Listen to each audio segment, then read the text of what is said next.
ঋগ্বেদৰ প্ৰথম মন্ত্ৰটো আহিছে আপোনাৰ ঋগ্বেদখন হৈছে অগ্নিৰ বেদ। আমাৰ 4খন বেদৰ ভিতৰত প্ৰথম বেদখন হৈছে ঋগ্বেদ। ঋগ্বেদ হৈছে অগ্নি দেৱতাৰ প্ৰধান্য বেদ। ঋগ্বেদৰ প্ৰথম মন্ত্ৰটোৱে অগ্নিৰ পৰা আহিছে। আৰু যজুৰ্বেদ আহিছে আপোনাৰ বায়ু। বায়ু দেৱতাৰ প্ৰধানকৈ বায়ু মানে যজুৰ্বেদ আহিছে। সেইকাৰণে যজুৰ্বেদৰ প্ৰথম মন্ত্ৰটো ইকেতৰ জেতুৱা মই পাইছোঁ ইকেতৰ জেতুৱা বায়ু অৱস্থা বুলি কৈছে। বুজি পাইছি নহয় বায়ু দেৱতাক স্মৰণ উঠোৱা বায়ু বেদাহ ইতি সন্ত্যম যজুৰ্বেদাহ। যজুৰ্বেদত বায়ু দেৱতাক স্মৰণ হৈছে।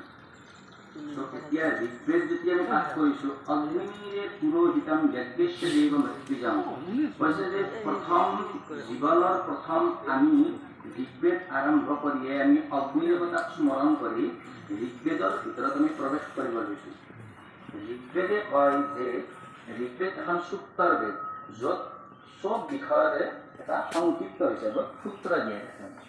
এতিয়া ঋগ্বেদৰ বিষয়ে আমি যেতিয়া জানিম প্ৰথম অগ্নি দেৱতাক স্মৰণ কৰিলে যে সেই অগ্নি দেৱতা আপোনাৰ প্ৰাধান্য এখন ঋগ্বেদ, আমি এই বেদখন পঢ়িব যাই আছোঁ, আপুনি যদি কিবা ইয়াত ভুল ত্ৰুটি হয় তাক আপুনি ক্ষমা কৰি আপোনাৰ বেদ হিচাপে পুৰোহিতম যজ্ঞত যেনেকৈ সমস্ত আমি আহুতি দিয়াৰ লগে লগে আমাৰ যেনেকৈ নকাৰাত্মকতা যেনেকৈ আমি যজ্ঞত আমি আহুতি দিওঁ, তেনেকৈ আমাৰ দোষ ভুল ত্ৰুটিবিলাকো সেই জ্বলিত অগ্নিত দাহ হৈ যোৱাৰ দৰে আমাৰ ভুল ত্ৰুটিবিলাকো আপুনি ক্ষমা কৰি দিব।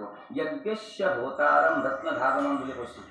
অগ্নিৰে পুৰোহিতম যজ্ঞস্য দেৱ মৃত্যুজম হোতাৰম, মই যজ্ঞৰ হোতা হোতা মানে আমি আহুতি দিওঁ যে আহুতি দিয়াজনক হোতা বুলি কয়। অগ্নিৰ হোতা হিচাপে মই যিখিনি আহুতি দিম তাত যেনেকুৱাকৈ মোৰ মনোভাৱত যিখিনি অপদ ভাৱ যি আছে ভুল ত্ৰুটি মনত অসৎ চিন্তা, আজি আমি কলিযুগৰ মানুহ সৎ ভাল বেয়া চিন্তা আমাৰ মনত থাকিব পাৰে, চিৰিয়াছ কথাটো হ'ব পাৰে। সেইটো আমাৰ যিখিনি ভুল ত্ৰুটি আছে সেইখিনি আমি অগ্নিত যেনেকৈ আহুতি দিওঁ তেনেকৈ মোৰ এই গ্ৰন্থ প্ৰথম শাস্ত্ৰই হৈছে বেদ, বেদৰো প্ৰথম হৈছে ঋগ্বেদ। এইখন শাস্ত্ৰ পঢ়াৰ আগত মোক ক্ষমা কৰি মোক বাকী বেদবিলাকত আৰম্ভ কৰি দিব পৰা কাৰণে আশীৰ্বাদ দিব। যেনে আমি লঘুনত যেতিয়া মন্ত্ৰ মাতো আমি ঋগ্বেদৰ প্ৰথম মন্ত্ৰ মাতো ঋগ্বেদ প্ৰথম অগ্নি মিলে মাতো, তাৰে পিছত আমি ইষেতৰ জেতুৱা মাতো, ইষেতৰ জেতুৱা বুলি কওঁ। আমি ইষেতৰ মাতো, তাৰে পিছত আমি মাতো অগ্ন আয়া হিবিতাই কামবেদ, তাৰে পিছত মাতো আমি স্বৰ্ণদেৱী মাতো। এইকেইটা অলপ চাৰিব মন্ত্ৰ। অঘমৰখনটো আপোনাৰ সামবেদৰ পৰা আহিছে। সেইটো আপোনাৰ সামবেদৰ পৰা আহিছে, সেইটো সামবেদৰ পৰা মন্ত্ৰ। চ' এতিয়া আমি ঋগ্বেদৰ এটা প্ৰথম আমাৰ আবৃত্তি হ'ল। এতিয়া যজুৰ্বেদক লৈকে যদি আমি যাওঁ, যজুৰ্বেদখন হৈছে প্ৰথম বায়ু দেৱতাৰ প্ৰাধান্য বেদ। ইয়াত আৰু বায়ু দেৱতাক কৈছে ঈশ্বৰ জেতুৱা বায়ু অৱস্থা দেৱ বহা, আপুনি দেৱতাৰ প্ৰধান, আপোনাৰ শক্তি অবিহনে সমস্ত সৃষ্টিয়ে নিখম। বায়ু নহ'লেতো আমি চলিব নোৱাৰোঁ, আমি পানী নহ'লে 1 ঘণ্টা আমি চলিব পাৰিম, 2 দিন চলিব পাৰিম, বায়ু অবিহনে আমি কেনেকৈ চলিম। প্ৰথমে কৈছে বায়ু অৱস্থা দেৱ বহা সবিতা, দেৱতাৰ ওপৰত শ্ৰেষ্ঠ, সবিতা প্ৰাপ্য শ্ৰেষ্ঠতম ইন্দ্ৰা, মানে আপুনি ইন্দ্ৰ ইত্যাদি দেৱতাৰো শ্ৰেষ্ঠ। আপুনি যদিও ইন্দ্ৰ দেৱতাৰ তলৰ দেৱতা, তেওঁৰ লগত কিয় আপুনি মানৱ তাতকৈ আপুনি শ্ৰেষ্ঠ। বায়ু অৱস্থা দেৱ বহা ইন্দ্ৰ সবিতা দুৰিতানি পৰাশিব, মানে ইন্দ্ৰ ইত্যাদি দেৱতাৰ চৰণতো আপুনি যেনেকৈ আমি শৰণাপন্ন হওঁ, ঠিক তেনেকুৱাকে আমি সেই বায়ু দেৱতা আপোনাৰ চৰণতো আমি ঠিক তেনেকুৱাকে আমি শৰণাপন্ন হয়। আমি যজুৰ্বেদখন হৈছে কৰ্মণ্য প্ৰধান বেদ, এইটো জানে না। আমি যিমান এই অনুষ্ঠান পূজা ইত্যাদি কৰোঁ চবতে যজুৰ্বেদৰ মন্ত্ৰ আহে। যেনেকৈ আমি ধৰক আপোনালোকে পূজা কৰে যিহেতু গমেই পাব, আমি যেতিয়া এখন বস্ত্ৰ উচৰ্গা কৰোঁ আমি সুজাত বুলি মন্ত্ৰটো মাতোঁ, ফুল দিলে আমি ঔষধি বুলি মন্ত্ৰটো মাতোঁ, তাৰে পিছত আমি যেতিয়া চন্দন দিম ত্বংগন ধৰবা বুলি মন্ত্ৰটো মাতোঁ, কলচটো যেতিয়া আমি স্থাপন কৰিম ভূৰচি বুলি মাতোঁ আমি মন্ত্ৰ ভূৰচি, ভূমিৰচি, দিতিৰচি।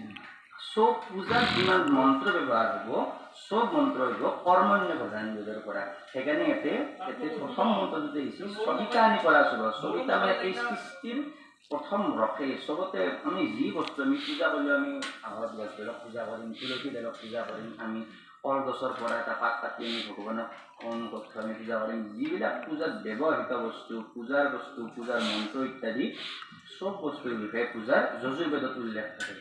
যজুৰ্বেদ হৈছে কৰ্মণ্য প্ৰধান বেদ। কৰ্ম ৰীতি নীতিৰ সংস্কৃতি, ভাৰতীয় সংস্কৃতিৰ যদি কোনোবাই প্ৰশ্ন পৰে যজুৰ্বেদখনত ধৰে প্ৰধান মানে আপোনালোকে উল্লেখ দিব পৰা বেলেগ শাস্ত্ৰ বিশেষ নাই। যজুৰ্বেদখনত সমস্ত বিষয় লেখা আছে। যেনেকৈ আপোনাৰ আমাৰ বেদ হৈছে অপৌৰুষীয় বেদ। বেদৰ কোনো ধৰণৰ স্বকীয় দেৱতা নাথাকে। বেদ হৈছে ব্ৰহ্মাৰ পৰা সৃজন হোৱা বেদ। বেদক ব্ৰহ্মাৰ পৰা চাৰিখনক ব্ৰহ্মাৰ বেদ আছে। বেদৰ আন এটা নাম হৈছে শ্ৰুতি। জানে আপুনি শ্ৰুতি শাস্ত্ৰ? শ্ৰুতি শাস্ত্ৰ শুনিয়ে পাইছে আপোনালোকে শ্ৰুতি শাস্ত্ৰ। আমি এটা যিকে যি বেদ লিখিত আমাৰ প্ৰিণ্ট কিতাপ পাইছোঁ। আগতেতো বেদটো আপোনাৰ নাছিল, বেদক শুনি পঢ়িছিল। ইটোৰ গুৰুৰ মুখৰ পৰা শিষ্য, শিষ্যৰ পৰা আৰু শিষ্য, গুৰু পৰম্পৰাত বেদৰ শিক্ষা হৈছিল। সেইকাৰণে বেদক শ্ৰুতি শাস্ত্ৰ বুলি কয়। যিখন কিতাপ শুনি শ্ৰুত বিদ্যা ইত্যুক্তে ন বেদাহ, যি শাস্ত্ৰ শুনি কণ্ঠস্থ মানে মুখস্থ কৰি আনক জ্ঞান দিব লাগে, সেই শাস্ত্ৰখন আহিছে বেদ। এতিয়া বেদ যেতিয়া কম, বেদৰ সৃষ্টি কৰাৰ পিছত যজুৰ্বেদৰ প্ৰথম আপোনাৰ 33 অধ্যায়ৰ মন্ত্ৰ আনো ভদ্ৰা ততভো জন্ত বিশ্বত ইত্যুক্তেন ইতি বেদাহ। আনো ভদ্ৰা ততভো জন্ত মানে বেদে কয়, এইটো বেদৰ বাক্য, এইটো ব্ৰহ্ম বাক্যৰ লগতে এইটো বেদৰ বাক্য। যি বেদ হৈছে এই সমস্ত ব্ৰহ্মাণ্ডৰ উপকাৰিত এখন শাস্ত্ৰ, য'ত পৰস্পৰে পৰস্পৰক সহায় শুশ্ৰূষা কৰাত যেনেকুৱাকৈ সৃষ্টি চলাৰ যিখন গ্ৰন্থৰে আৱশ্যক হ'ব, সেই গ্ৰন্থখন হৈছে বেদ। আৰু বেদৰ পৰাই আমাৰ 18 পুৰাণ, 6 শাস্ত্ৰ, যেনেকৈ আমাৰ আপোনাৰ জানে 6 শাস্ত্ৰ আমাৰ হৈছে নিৰুক্ত, কল্প, ছন্দ, ব্যাকৰণ, আমাৰ 6 শাস্ত্ৰ।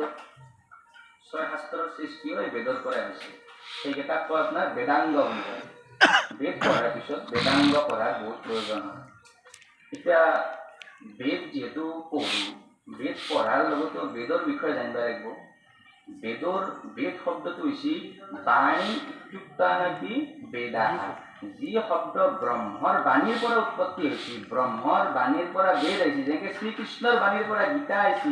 গীতা মানে গীত, ভগৱানৰ গীত কীৰ্তন কৰা। গীতা শাস্ত্ৰৰ পৰা ভগৱানৰ গীত গুণ গানক কীৰ্তন কৰি যাব পাৰে, সেইখন হৈছে গীতা। আৰু ব্ৰহ্মৰ বাণীৰ পৰা যিখন শাস্ত্ৰৰ নিৰ্মাণ হৈছে বেদ, বাণীৰ পৰা আহিছে কাৰণে বেদ। বেদ শাস্ত্ৰ ইতি মূলেন বেদ শাস্ত্ৰেষু সমাৰভেদ। বেদ শাস্ত্ৰ অধ্যয়ন কৰাৰ লগতেও আমাৰ ব্ৰাহ্মণৰ প্ৰধান কাৰ্য হৈছে বেদ শাস্ত্ৰ অধ্যয়ন কৰা। ব্ৰাহ্মণ কুলত জন্ম লৈয়ে আপোনাৰ ব্ৰাহ্মণ নহয়।